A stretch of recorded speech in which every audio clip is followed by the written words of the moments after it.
The state capitol, California lawmakers back here in Sacramento today, starting a new year of lawmaking and figuring out how and where to spend your money. The state is expected to be strapped for cash again this year. Yeah, state leaders are also facing more scrutiny around how they're spending money. KCRA3 political director Ashley Zavala explains how state leaders are responding to this. Andrea and Golston, affordability and also accountability with the use of taxpayer money appeared to be top of mind for California leaders this year.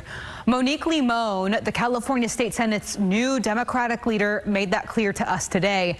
In a ceremony this afternoon, she took the reins of the upper house of the state capitol.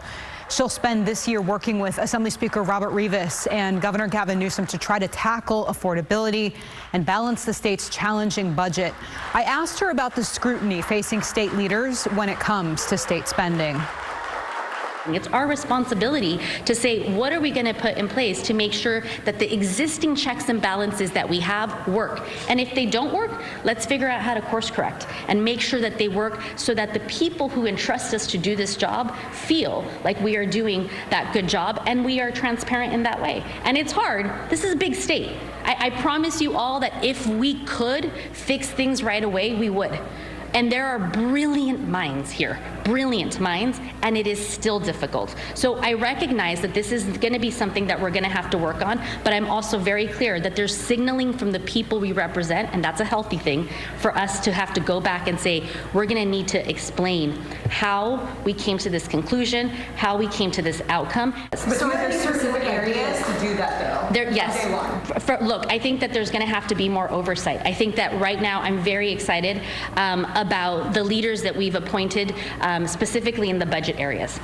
So you will see new subcommittee chairs, as well as a budget chair who will build and work with others who will be able to do more oversight. I think there are already ideas about what oversight looks like. It's not just bills, it's also hearings. It's the ability to work with some of our state agencies to make sure, not just that we're getting answers, but sometimes that the process to get that answer is something that's not in place. So as Limon said, there's been shuffling in the state Senate, and the people overseeing state spending in that upper house, they are all entirely different now under her leadership. Still, Democrats control the California state legislature. Now, it's not clear yet when these committees will start meeting. That calendar has not yet been publicly released, but typically it's later in the winter, late February, early March. So, Ashley, we saw in that video that the governor was there during that ceremony today. Did you have a chance to speak with him? We tried.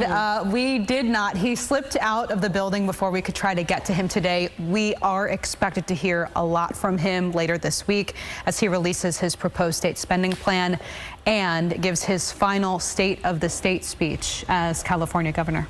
All right. We'll have more on that. Yep. Ashley, thanks.